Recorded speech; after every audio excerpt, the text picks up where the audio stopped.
na sequência de exposições no livro do profeta Isaías. Hoje vamos meditar nesse capítulo, que faz uma apresentação tremenda. Imagine que você estivesse num ambiente no qual por muitos e muitos e muitos anos se esperasse alguém, uma pessoa, um indivíduo que no meio daquela comunidade todo mundo acreditasse fosse a solução. E de repente, num certo momento, as pessoas se agregam, se ajuntam ali naquele lugar e todos ficam esperando a chegada dessa pessoa. Como é que você faria a apresentação dela? Imagina que a gente estivesse esperando alguém muito importante aqui hoje. E o culto começou, não chegou. E a gente está aqui agoniado, era o nosso pregador dessa manhã. E agora, de repente, ele chega e abre a porta e ele vai entrando e eu falo: eis aqui, chegou o cara. Ele chegou. Expectativa crescente. Ansiedade, quem sabe, naquela espera.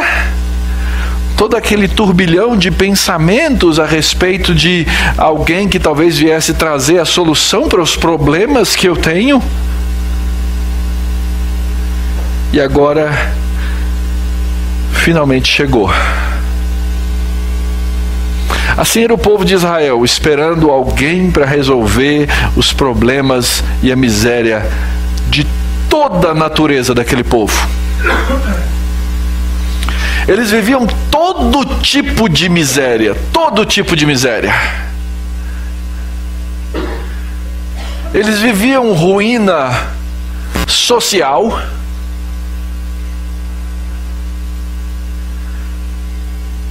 E nisso, fala a verdade, nós somos especialistas. Essa parte dá para entender bem. Queridos, nós estamos vendo lugares e partes do nosso país em processo de deteriorar-se. Nós somos aqui um grupo ultra privilegiado dessa nação. Ultra privilegiado. Mas as coisas estão se tornando feias a tal ponto nesse Brasil nosso, que em determinadas regiões o medo, o temor, a segurança de sair na rua chegou num nível que as pessoas param de se locomover. Elas travam. Eu tenho alguns amigos que moram no Rio de Janeiro. Os relatos que eles me fazem das coisas que acontecem, e aparentemente essas coisas não chegaram ainda na porta da minha casa, são estarrecedores. Mas se você quiser saber a respeito disso, basta ligar a sua televisão, basta você pôr o seu rádio para funcionar e você vai ver que essas coisas. Israel vivia um clima terrível, social, vivia problemas econômicos. É lógico que no meio de todo o povo existem aquelas tragédias pessoais, individuais, mas não são só essas. Essas tragédias que são de poucos, de repente elas se tornam exemplo e comoção de um povo todo. Mas sobretudo, a maior tragédia que o povo de Israel vivia naquele tempo era a tragédia espiritual. E eu creio que as outras eram consequências dessa. O próprio livro do profeta Isaías vai dizer que aquele povo se tornou um povo que adorava de maneira estéril. O profeta denuncia: vocês louvam com os lábios, mas o seu coração está longe, o seu coração está afastado. Vocês falam coisas a respeito de Deus, mas essas coisas a respeito de Deus, elas não são a verdade. Elas não fazem parte daquilo que vocês deveriam ser. E aquele povo precisava de um consolador. E foi isso que nós vimos então no último sermão, no capítulo 40.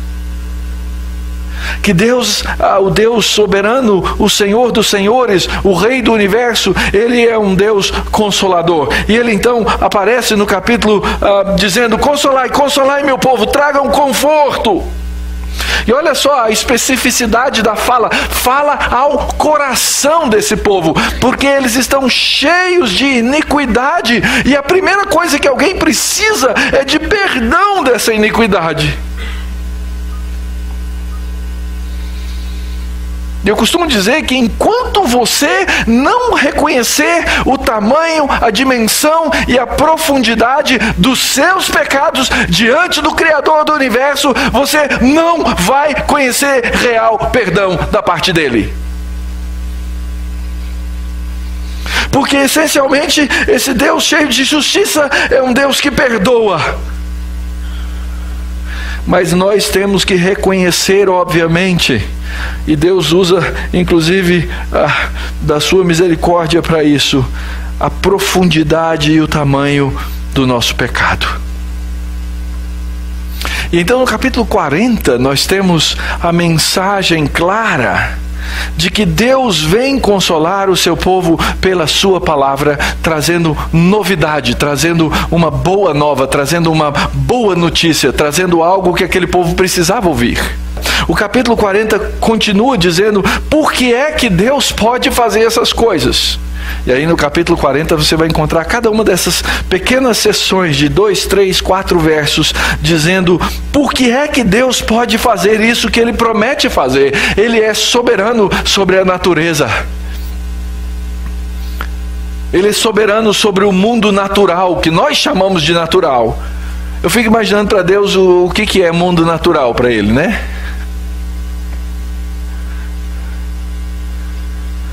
Tudo é dele. Na verdade, tudo é sobrenatural. Porque tudo pertence a Ele. E a gente às vezes tem essa ilusão de que, ok, eu vivo num mundo que tem leis e essas leis são autossustentáveis. Não é verdade. A Escritura nos afirma que Deus é quem criou e Ele é quem sustenta essas leis.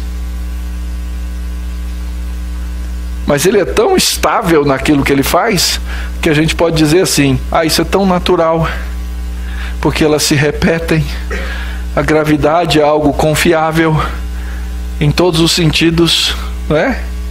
Tanto no derrubar das coisas, quanto no sustentar das coisas. A Escritura diz que Ele é supremo sobre as nações, Ele é dono delas. Gente, essa semana o mundo acordou diferente. Essa semana o mundo acordou diferente. Com a saída da Inglaterra, do Reino Unido, da União Europeia, nós vamos ter uma mudança radical em várias coisas ao redor do mundo. E pode ser que venha aí mais uma onda, e ao contrário do que se costuma dizer no Brasil, só uma marolinha, vem uma outra onda de crises. Mas nós somos um povo esperto, fala a verdade. A gente acha, inclusive, né, o pessoal que fala nesse assunto, não, a crise é uma oportunidade também. A gente acha um caminho no meio dela.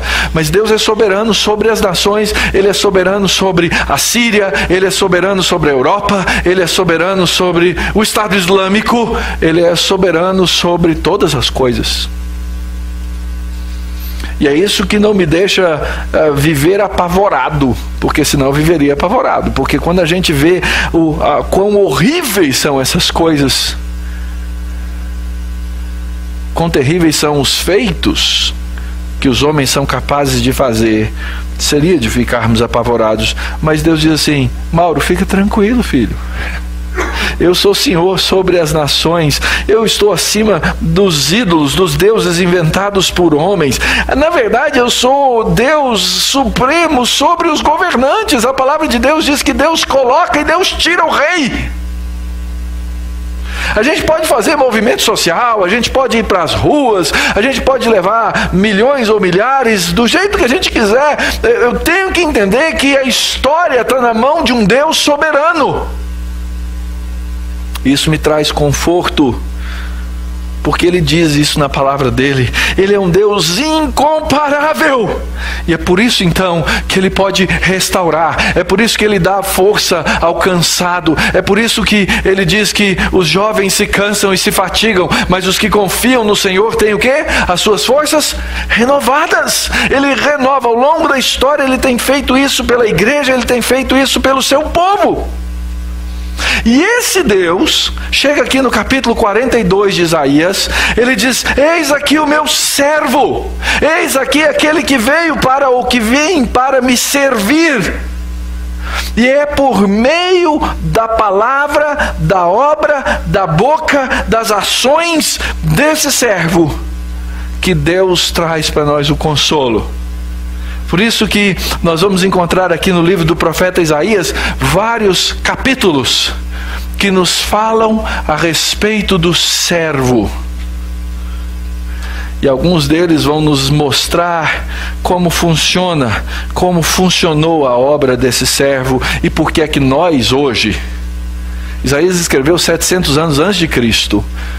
Então, por que nós hoje, 2.700 anos depois, precisamos entender essa mensagem a respeito deste servo? Às vezes eu fico pensando a respeito desse trabalho dos pastores. Pastores, eles devem ser loucos. Porque tem tanta coisa sendo escrita hoje sobre o mundo, sobre o que está acontecendo, e os pastores, eles insistem em pegar um negócio escrito 2.700 anos depois e dizer para um grupo de pessoas que essa é uma mensagem relevante, fundamental e importante para a sua vida. E eu quero dizer, afirmar e reafirmar, e a minha oração é que você entenda isso hoje. Quem é esse servo que Isaías começa apresentando aqui no texto? Ele começa dizendo: eis aqui o meu servo, chegou esse servo. Quem que é esse servo? Se você for nos livros, nos comentários, você vai ver várias discussões. Existem certos textos no livro do profeta Isaías que apontam que aquela nação escolhida por Deus, lá naquele tempo, no Antigo Testamento, que Israel era o servo de Deus para cumprir uma tarefa. E existe um sentido no qual, sim, Deus usou Israel para cumprir várias coisas que Ele queria fossem cumpridas. Por exemplo, o próprio registro da Escritura. Se hoje eu tenho um livro no qual eu posso meditar, pensar e entender uma mensagem como o livro do profeta Isaías, é porque Deus usou todo o povo de Israel e toda a estrutura e a própria língua de Israel para que esse livro nos chegasse. Eu dou graças a Deus por isso. Muitas outras coisas foram feitas por Deus por meio de Israel. Então, determinados pontos do livro do profeta Isaías, Israel é o servo. Tem uma passagem estranhíssima, ou algumas passagens estranhíssimas no livro do profeta Isaías, porque homens, reis, pagãos, que eram avessos, contrários à fé do povo de Israel, são chamados de servo. E isso é uma ilustração de que Deus é soberano sobre as nações e Deus é soberano sobre os governantes.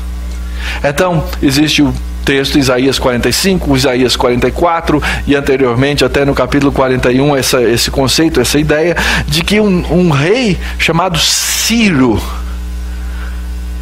um rei de uma nação estranha e inimiga do povo de Israel, é chamado de servo, servo de Deus. Já parou para pensar nisso? Que se Deus está no controle da história, Deus está no controle das nações, Ele usa os homens para cumprir a sua vontade, e esses homens são inclusive chamados de servos. Deus usa as coisas mais inusitadas na história para servir a sua própria glória. Então existe um sentido em que outros podem ser esse servo do Senhor. Aí no livro do profeta Isaías, Ciro é apontado assim. Mas nesse capítulo 42, um texto escrito 700 anos antes de Cristo, quem está sendo apontado como servo do Senhor é o próprio Senhor Jesus Cristo. Se você abrir sua Bíblia lá em Mateus, no capítulo 12, a partir do versículo 15, diz assim: Mas Jesus, sabendo disso, afastou-se dali, muitos o seguiram e a todos ele curou, advertindo-lhes, porém, que não expusessem a publicidade, para se cumprir o que foi dito por meio do profeta Isaías: Eis aqui o meu servo que escolhi, o meu amado, em quem a minha alma se compraz. Farei repousar sobre ele o meu espírito, e ele anunciará o juízo aos gentios. Não contenderá, nem gritará, nem alguém ouvirá nas praças a voz. Não esmagará a cana quebrada, não apagará a torcida que fumega, até que faça vencedor o juízo, e no seu nome esperarão os gentios. Então, a profecia de Isaías aqui no capítulo 42, ela está confirmada lá nos evangelhos, dizendo que foi esse servo aqui anunciado, é exatamente aquele Senhor Jesus que nasceu lá em Belém, que cresceu na Galileia e que realizou o seu ministério no meio daquele povo de Israel. E esse Jesus, queridos, ele veio fazer aquilo que ninguém mais podia fazer. Ele veio cumprir e executar uma missão que nenhum outro homem poderia cumprir ou fazer. Sabe por quê? Porque nós homens, nós humanidade, nós estamos manchados pela nossa natureza caída,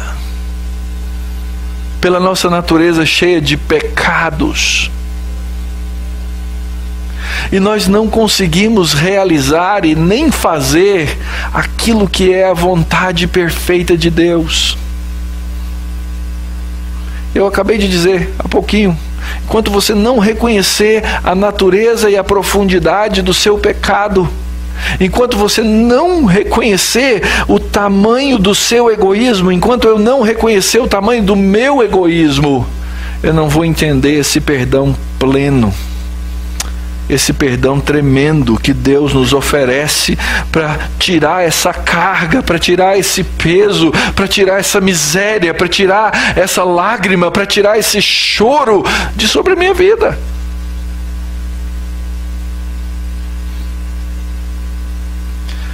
E essa é uma coisa difícil do indivíduo reconhecer. Fala a verdade. Talvez eu esteja falando aqui, você pensando lá no fundinho do seu coração, você não vai levantar a mão, nem vai me dizer. Ou talvez às vezes alguém levanta depois e me fala: É, pastor, eu não sou tão ruim assim não. Eu não tenho tanto pecado assim não. Sou gente boa. Fala a verdade. Você é gente boa ou não é? Nós não gostamos de pensar assim de nós mesmos? Eu sou gente boa, eu trato as pessoas bem. É verdade que às vezes eu trato um ou outro mal, mas a maioria eu trato bem. Nós temos um autoconceito a nosso respeito.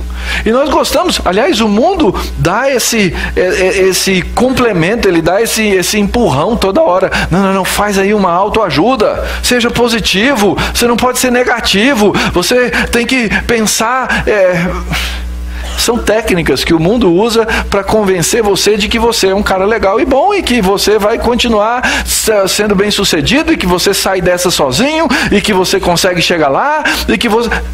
A Escritura fala tudo ao contrário. A Escritura diz que você não é tudo isso, que você não pode todas essas coisas. Aliás, pergunta para as pessoas mais próximas de você, que lá no Facebook a gente coloca lá em cima, o que ela realmente diz quando você a trata mal.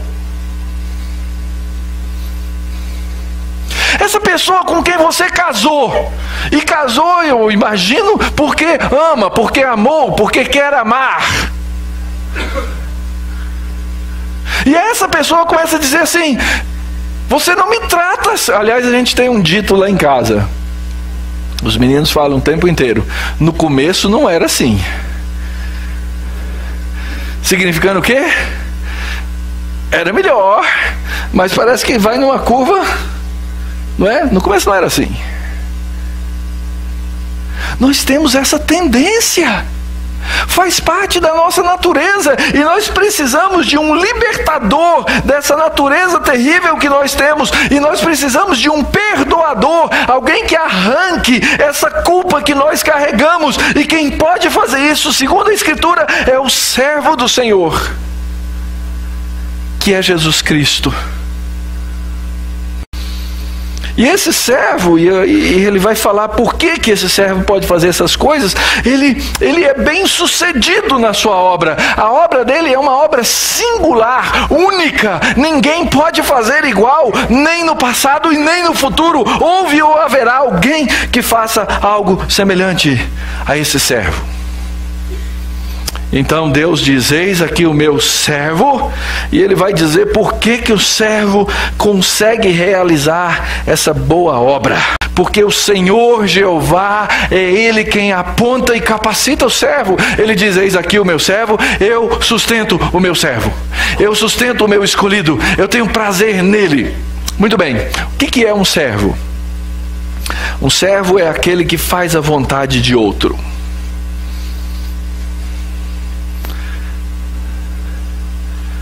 E eu queria ser absolutamente independente. Fala a verdade, ia ser bom demais, não é? Você não queria? Que hora você acorda segunda-feira, Caleb? 4:30 da manhã. Fala a verdade, que você não queria ser um cara livre para dizer assim: eu não preciso acordar 4:30 da manhã para ir para o meu trabalho. Ou que fosse o contrário, que ele dissesse: não, eu gosto de acordar às 4:30 da manhã, toda segunda-feira, para ir para o meu trabalho. Mas vai chegar uma hora que você vai cansar. Vai chegar um dia que você não dormiu bem. Vai chegar um dia que vai dar problema, até quando você gosta de fazer alguma coisa. Eu queria ter essa liberdade de dizer assim: aliás, nós estamos em junho, né? Esse restinho de ano eu não quero trabalhar, vai. Está quase acabando, fala sério. Restinho de ano eu vou ficar. Nós gostaríamos de ter essa liberdade de não fazer coisas, mas nós somos servos do tempo, servos de um emprego, servos de outras pessoas. Não existe essa liberdade. Nem o indivíduo mais rico da face da terra tem essa liberdade. Eu conheci um homem, eu já contei algumas histórias para vocês, muito rico. Eu nunca tinha conhecido ninguém tão rico daquele jeito. Na minha cabeça é o homem mais rico do mundo. Eu sei que ele não é, porque ele está lá na lista do Forbes e não é o primeiro. Mas ele é muito rico. Tem aquelas coisas que a gente podia sonhar assim, né? Vou pegar o meu jatinho, vou para o meu iate. Ele tem todas essas coisas.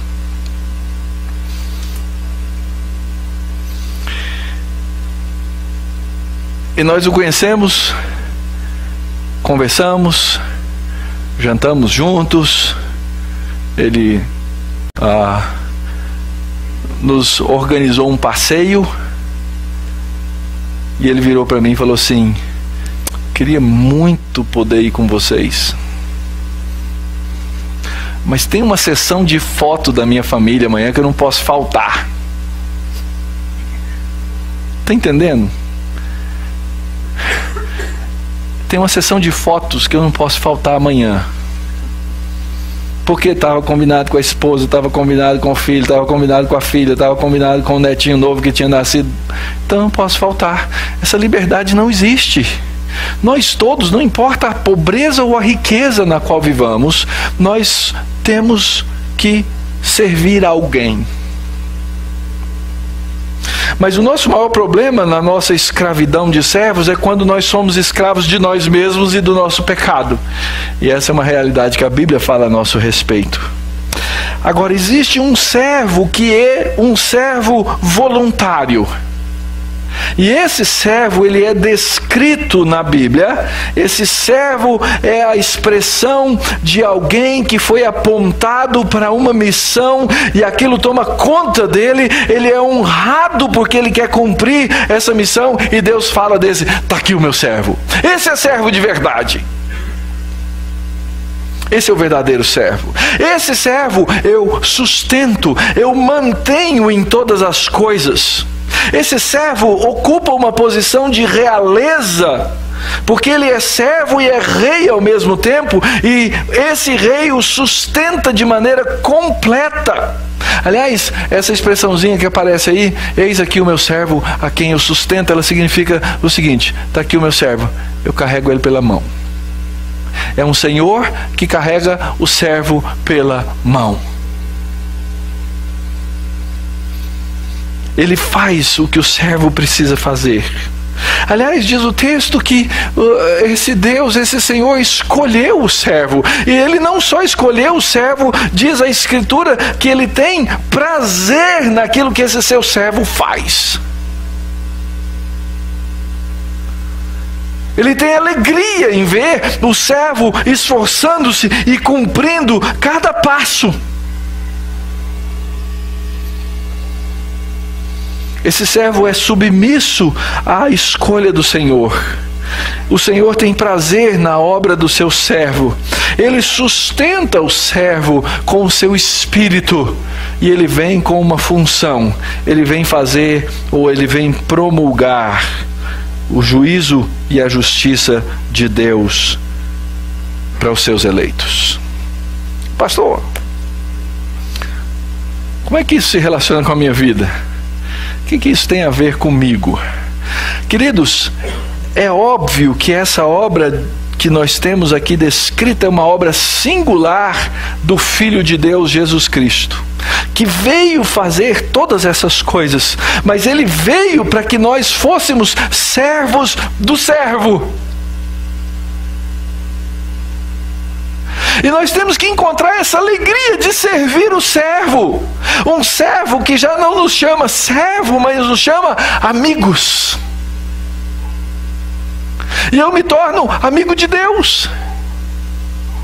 Aquilo que me era um peso, agora se torna para mim um prazer, se torna para mim uma alegria, se torna para mim uma satisfação, se torna para mim uma motivação. E na pessoa de Cristo nós encontramos todas essas coisas. Nós encontramos na pessoa do Senhor Jesus Cristo uma absoluta submissão à vontade de Deus. Mesmo em momentos de grande dor, ele sempre foi submisso à vontade do seu Pai. Porque ele sabia que no seu trabalho e no seu esforço haveria plena satisfação e prazer em Deus. Agora pensa um pouquinho, você que conhece a Jesus Cristo, que foi salvo por Jesus Cristo, você foi chamado para isso também. Para ter um senso claro de missão. Para ter um senso claro de direção. Para saber que você faz parte dessa grande história sobre a qual Deus é soberano, e você diz assim: Senhor, eu estou aqui para cumprir o que o Senhor determinou para mim. Várias vezes eu tenho desafiado vocês a pensarem, seria uma engenharia reversa do pensamento. A nossa pergunta sempre é: Deus, o que o Senhor quer que eu... o que o Senhor tem para mim? E a pergunta a ser feita é: Senhor, o Senhor tem um grande projeto e um grande plano. Como eu cumpro a vontade do Senhor nesse grande plano?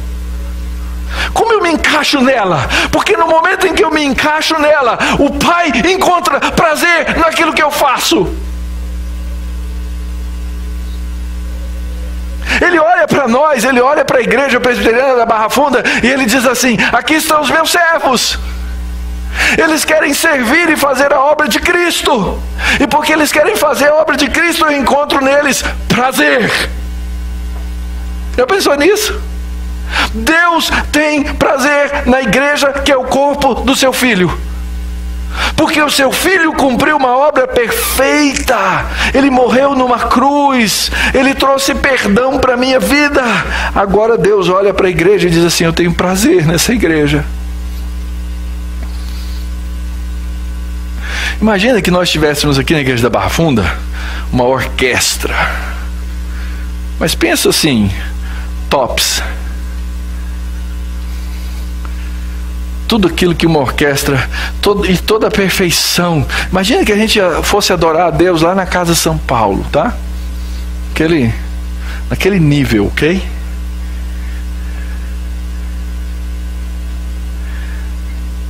Mas nós não fazemos isso, né? Nós temos alguns instrumentos, temos irmãos que se dedicam, se esforçam, querem ver o melhor, mas vamos fazer assim: se a gente fosse pegar a nossa qualidade musical, ok? Daquilo que nós fazemos aqui, numa escala de 1 a 10, e usássemos a mesma escala e pegássemos a Casa São Paulo, imagina aí como é que iam ficar as notas, a diferença. A minha pergunta é a seguinte: Deus teria mais prazer naquela adoração daquele jeito, ou na adoração que nós fazemos aqui? Deus tem prazer nessa adoração que nós fazemos aqui, irmãos. Se ela parte de lábios sinceros, de corações que se converteram ao Senhor, que conhecem o Senhor e que querem fazer a obra de Deus, Deus olha lá do céu e fala assim: está aqui, ó, esses são os meus servos, eu tenho prazer neles. Eu não estou querendo dizer que a gente não pode ter a qualidade da orquestra, mas que o prazer de Deus sobre os seus filhos é esse. É quando nós amamos ao Senhor e nós promulgamos o seu direito e a sua justiça. Como se faz isso? Como o servo faz isso? O texto diz que ele não clama, que ele não grita, que ele não vai no meio da praça berrar. E às vezes eu fico olhando os pregadores da Praça da Sé e fico me perguntando se aquilo faz sentido. Diz o texto: ele não vai esmagar a cana quebrada, nem vai apagar a torcida que fumega. Isso não é uma referência à torcida de nenhum time. O que o texto está nos dizendo é que o servo vem como servo. E à medida em que ele se aproxima como servo, ele mesmo vai falar a seu respeito. E foi isso que o Senhor Jesus disse: eu sou o quê? Manso e humilde de coração. Quem aqui pode levantar a mão e falar a mesma coisa? Só eu, né? Desculpa, hein, gente. Então, nós não somos assim, somos? Mas assim veio o servo do Senhor, assim veio o Senhor Jesus, dizendo: eu sou manso e humilde de coração. O que significa ser manso? Ser manso, gente, não significa ser, na linguagem que a gente usa lá em Goiás, não significa ser pamonha. Sabe o que é um pamonha? Culturalmente está compreendido aqui o que é ser um pamonha? É um molenga. Se bem que tem pamonha com tanto fubá que não corresponde ao ditado, né? Mas é um molenga. A Escritura nunca diz que nosso Senhor é um molenga. A Escritura diz que ele era manso. Ser manso significa aplicar a força na medida certa. Isso é ser manso. Ser manso, por exemplo, com uma criança que está fora de controle, é você segurá-la com a força certa, sem ultrapassar, mas para resolver aquilo que precisa ser resolvido. Ser manso é saber usar pequenos objetos, que às vezes você já passou por essa situação, aquele negócio que você tem que arrumar, que é tão pequenininho, que os dedos da gente, e você fala assim, tem que usar uma certa força até que crack. É o campeão do crack, né? Quebrou. É saber usar a força certa. O Avner chegou essa semana tentando abrir um vidro, e a inexperiência é fatal, né? A gente não sabe. Eu só fui aprender isso muitos anos depois, e ele tentava abrir aquele negócio, esse negócio não abre. A temperança já tinha ido embora, não é? Obviamente. O outro jeito de abrir o vidro de geleia era quebrar. Não ia resolver, ia abrir, mas não ia resolver. Aí eu peguei aquela maquininha maravilhosa que você fazia plac, quando a latinha faz aquele barulho, puff, aí você abre com uma mão. É você saber usar o instrumento certo. As mulheres agora todas querem saber que maquininha é essa, obviamente, né? Certo? Meu amor, depois você mostra para elas onde é a seção que compra, tá? Você vai na lata, ela abre. No vidrinho ele abre. Você tem que saber usar. Mansidão é saber usar a força certa, na situação certa, na ocasião certa, para um alvo, para um objetivo certo. E nisso o nosso Senhor Jesus é tremendo, porque a gente vê na história dos evangelhos, ele usando do chicote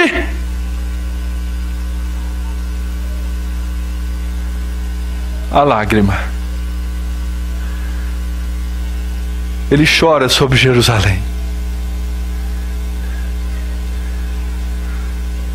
Ele geme de dor, dizendo: ai de vós.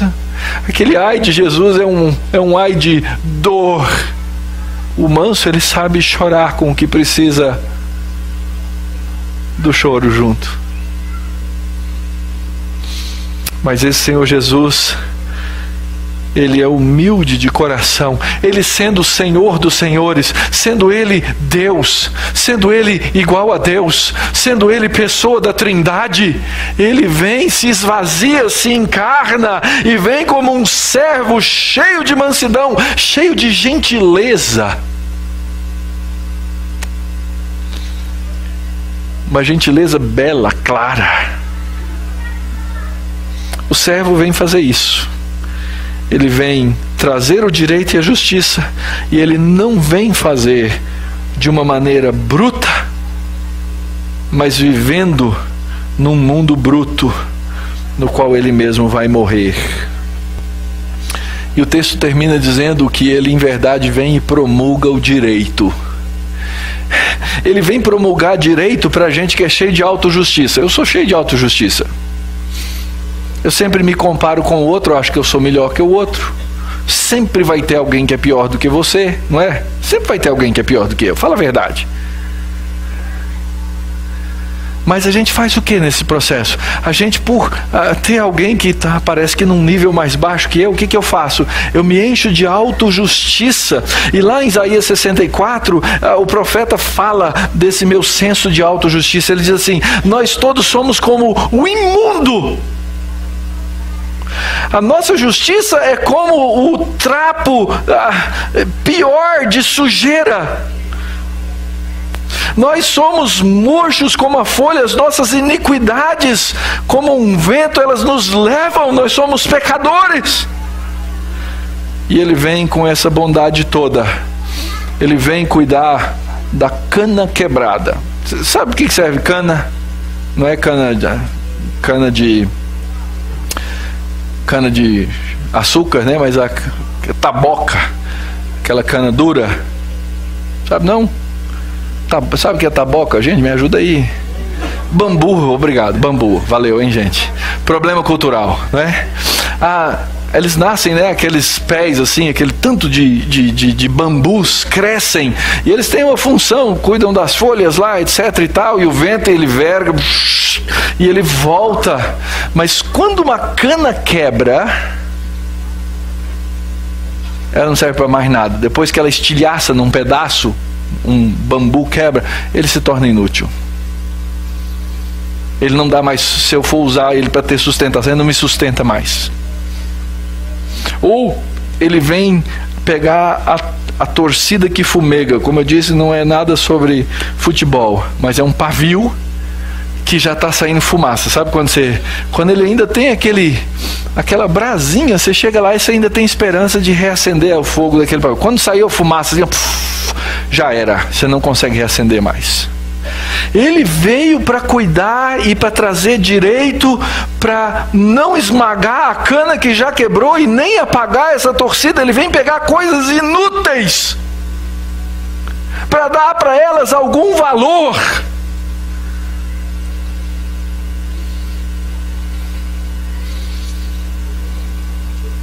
Ele veio fazer isso por mim. Ele veio fazer isso pela minha vida. Ele veio pegar algo inútil para fazer algo útil. Algo que cumpra um papel e que glorifique e que honre o seu nome. Querido, ele veio fazer isso por você. Ele veio pegar, quem sabe, dons e talentos que você tenha, e pegar esses dons e talentos e tornar essas coisas em excelência para a honra do nome dele. Ele veio pegar a nossa vida ordinária, corriqueira, cotidiana e usar para a glória do nome dele. E quando você se enxerga nesse ponto, nessa posição, você começa a entender o valor, a grandeza da obra desse servo pela nossa vida, pela minha vida.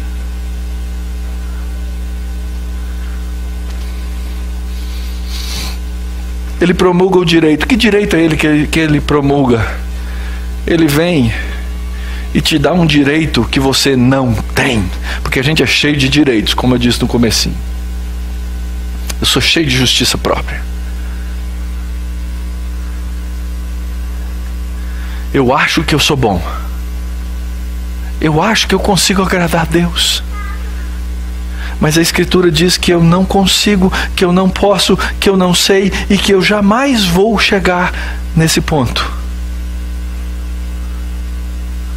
Mas eu tenho alguém que vem e morre no meu lugar para trazer uma justiça a qual eu não tenho direito nenhum.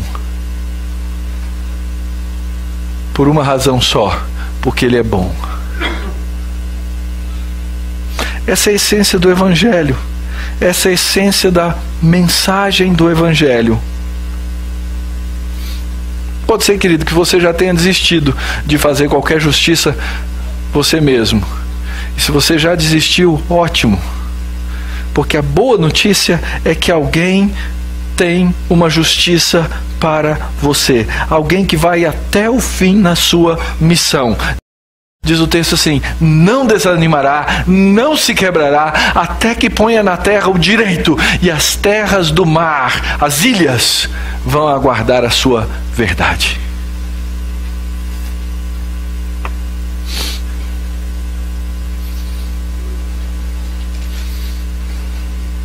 Você gosta de achar atalho para as coisas? Diz que são as melhores pessoas no mundo são os preguiçosos, porque eles vivem tentando fazer o quê? Achar atalho para fazer uma coisa de maneira mais fácil, não é? Ele não faz isso? Como é que eu consigo fazer essa tarefa que demora tanto tempo, com tanta coisa? Se eu conseguir fazer ela mais fácil, eu vou fazer. A gente gosta de atalho. A gente gosta de cortar. E às vezes isso é um desestímulo à nossa persistência. Eu tenho um grau e um nível de persistência, mas eu sei qual que é o meu limite. Eu sei no momento em que eu chuto o pau da barraca, vai, isso aqui não dá para mim, eu não vou conseguir, não vou chegar no fim. Eu paro no meio e vou para outra. Isso vale para qualquer coisa, gente.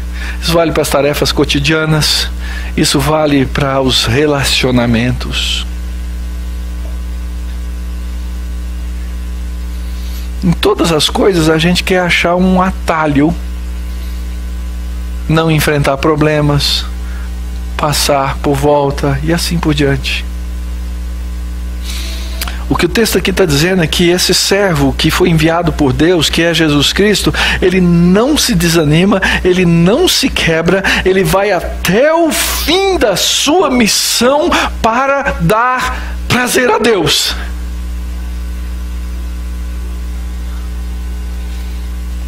E a gente vê então, lendo os evangelhos, a história do Senhor Jesus Cristo, que ele vai passando cada passo. Imagina, aliás, a gente usa essa expressão, né? Pegou para Cristo. Pegou para quê? O que significa essa expressão? Pegou para sofrer no lugar. E a gente sabe que o ministério de Cristo, Ele fazendo todas as coisas perfeitas, Ele fazendo todas as coisas boas, Ele nunca cometendo pecado, Ele vai durante toda a sua história, toda a sua vida, está narrado nos evangelhos, e tem coisas que não estão e a gente imagina que seja assim, Ele vai sofrendo todas elas. Imagina o ambiente de Jesus Cristo dentro de casa. Vários irmãos, um que não peca. Adivinha quem que era o Cristo? Os outros todos botaram. Foi ele. Foi ele. E ele passa toda a sua vida, toda a sua história recebendo publicamente essa ofensa. Mas você faz isso, você faz aquilo, você come com pecadores, e ele nunca pecou. Ah, fosse eu, né, que nunca tivesse pecado e tivesse recebido, chutava o pau da barraca. Nós não temos condição de chegar ao fim. O texto diz que ele chega ao fim, que ele não desanima, ele não se quebra, ele ora ao Pai e pergunta assim: Senhor, tem jeito de eu não morrer nessa cruz? Tem jeito de eu não beber esse cálice? Deus responde para ele: não. Ele vai, ele é cuspido, ele sofre, ele morre naquela cruz para chegar e levar uma obra ao fim. Quantas coisas na vida nós não terminamos porque não estamos dispostos a pagar o preço de chegar ao fim delas?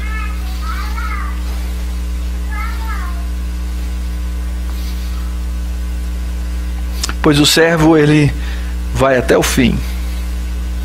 E tem uma expressão das palavras da cruz, aquelas coisas que o Senhor Jesus disse na cruz e que nós temos registradas, 7 coisas que ele disse enquanto estava lá.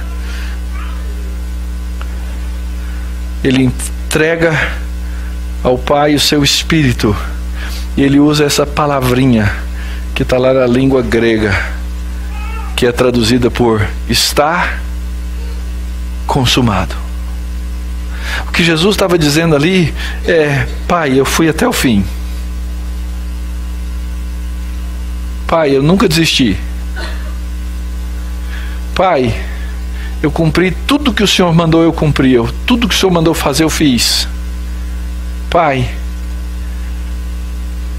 eu estou pagando a dívida dessa igreja. Eu estou pagando a dívida dessa igreja. Eu estou pagando pelos pecados do meu povo, daqueles que o Senhor me deu. Está consumado.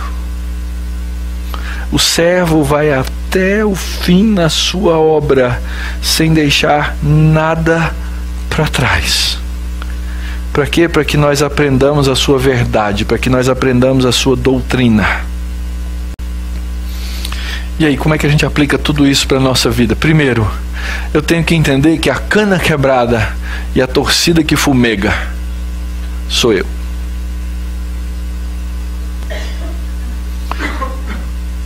E que essa coisa sem esperança recebe esperança da parte de Deus. Por isso, querido, em primeiro lugar, não confie em você mesmo. É o oposto da mensagem da autoajuda. Confie no servo. Segundo, não confie na sua capacidade, não confie na sua obra, confie na obra do servo. Sabe como é que a gente vive a vida cristã, queridos? Nós vivemos a vida cristã assim, todos os dias, dizendo: Senhor, eu não posso, Senhor, eu não consigo, Senhor, eu não cheguei lá, Senhor, eu preciso de Ti. É assim que a gente vive a vida cristã.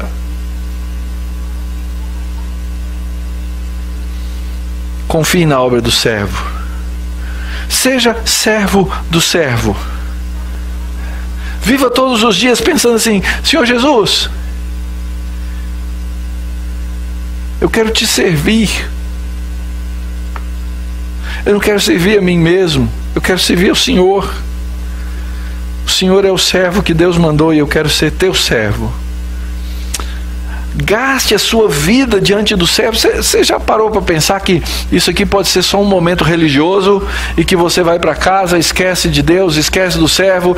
Como é que você vive Você vive a sua vida em oração.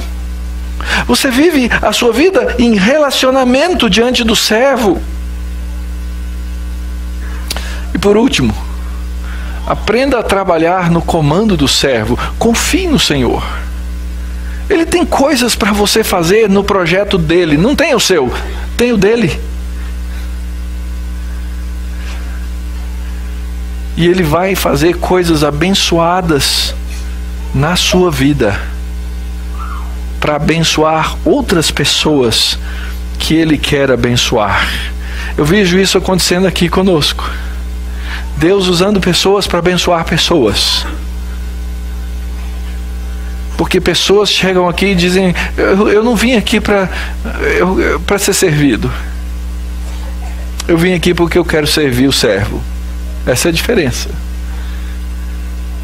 Eu vim aqui para servir o servo. Eu quero fazer a vontade dele.